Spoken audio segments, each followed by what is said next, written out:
right, hello wine drinking people. Today is Wednesday, April 28th, and we had an Olympic day of drinking in the store yesterday. 28 wines tasted yesterday, sitting on my duff at my desk. And some good stuff too. First up, we had Hermes Ortiz with David Cole and a new French supplier who stopped by with about a dozen wines himself.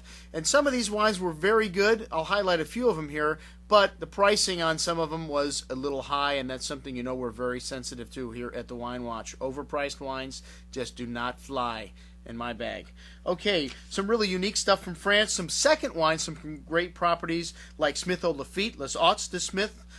Very nice. Both the white and the red in this lineup were excellent. These are two of the wines that are slightly overpriced, though. The first wine should be selling for this wine, not the second wine from this 06 vintage.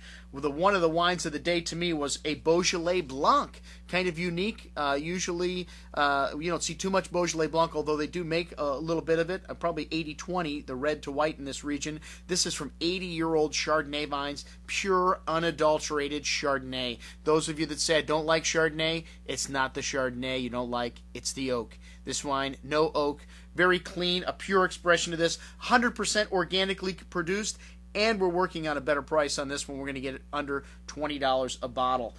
Beautiful stuff. And then the Bourgogne from Domaine Saint Francois also was very nice in this lineup. And again, maybe a little expensive, but we're working on that pencil sharpener with Mr. Ortiz to make sure these prices are going to be a little sharper. Some other nice stuff, the Chateau Oliver, pretty typical Bordeaux, really nice and drinking really nice. This 2003 vintage, a lot of the wines are really starting to show very nicely. And then one of the most unique things I've had, a 1945 vintage Rive Salts. This is a dessert wine made in the south of France, and this is from a single vintage and kept in barrel for most of its life. A really nice and complex wine. I don't know if it's worth the price, $195 a bottle, but it is really interesting to try something this old from 1945. That was good. The sauternes that they had was also nice. Thank you very much, guys. A nice showing.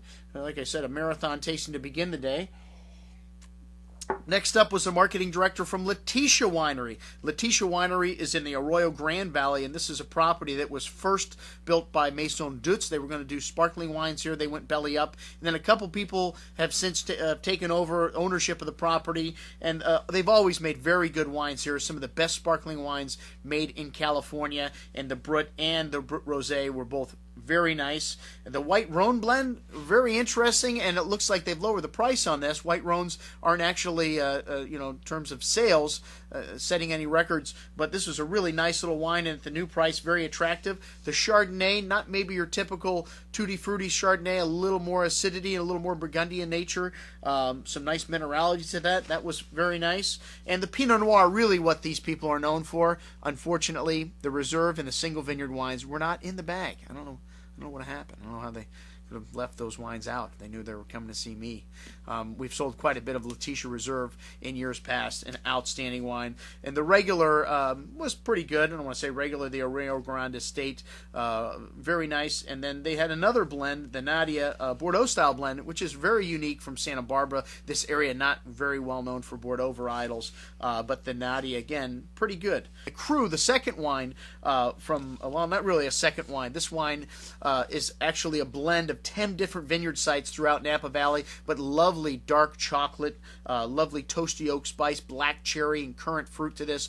Really soft and velvety tannins. Even though it's 2007 vintage, which is a more structured vintage, this wine is drinking beautiful even right now. A really nice wine, and only a quarter of the price of the Vineyard 29, which is an estate bottled wine, and that was an 06 vintage. You can check out the reviews and the pricing on those. And then next up, we had a little Italian juice from Salvatore Gaeta, who works at Antinori, and nothing that Antinori makes, to me, is subpar in terms of quality. Even his big production wines are very good.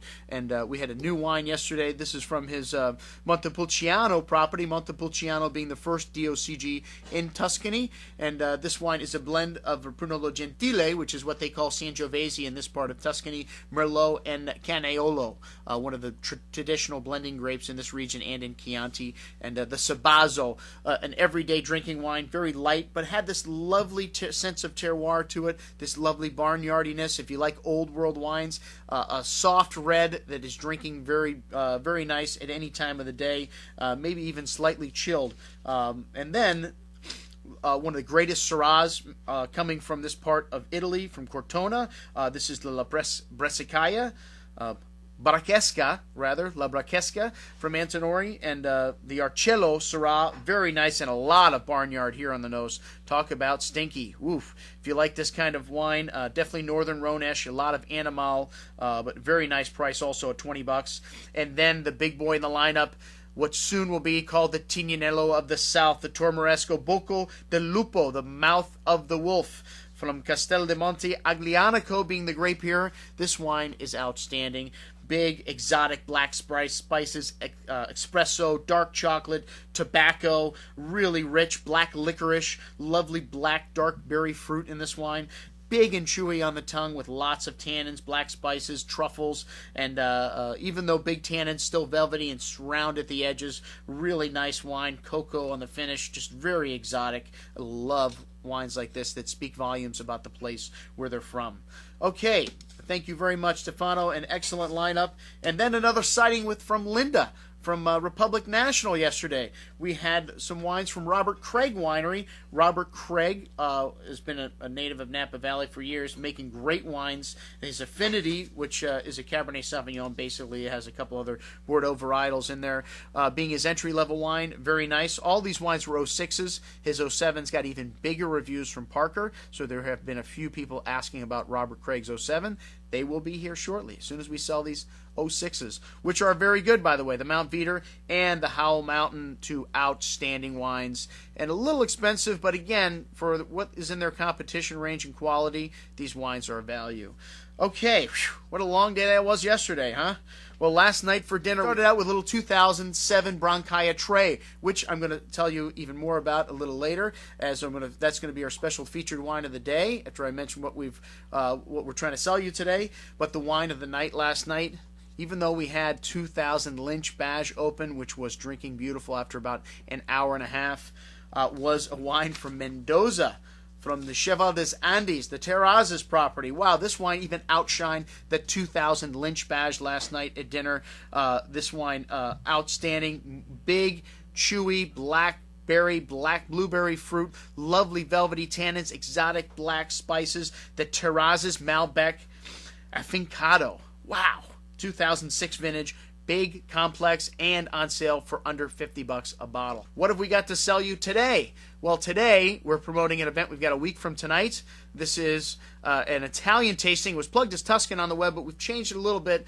Kermit Lynch has just introduced his Italian portfolio of wines to South Florida, and Kermit Lynch is an importer that I've been following for years. I've even taken a Kermit Lynch trip to France a few years back to visit some of his small producers. And one thing I can say about all the wines you get from Kermit, they are a great example of that type or style of wine. They're going to be very typical of wines from that region, and we've got some really interesting stuff in the lineup for this tasting. A week from tonight, with Kermit Lynch's portfolio at Cafe Maxx. This is part of our every other week Wednesday series of tastings. It begins at 6:30. Chef Oliver Saucy will be sending out some tasty treats to go along with the wine.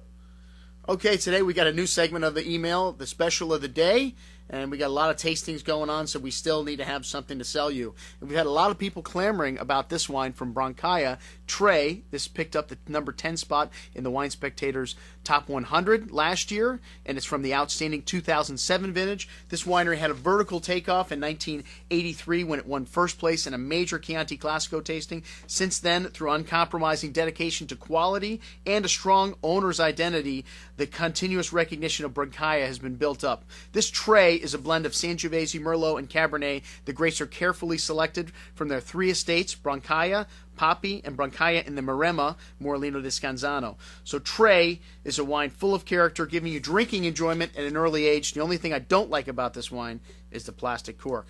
But what can I say? It's meant to be drank early. So check it out on today's email. I'm your host, Andrew Lampasone from the Wine Watch, saying remember, always drink the good stuff first.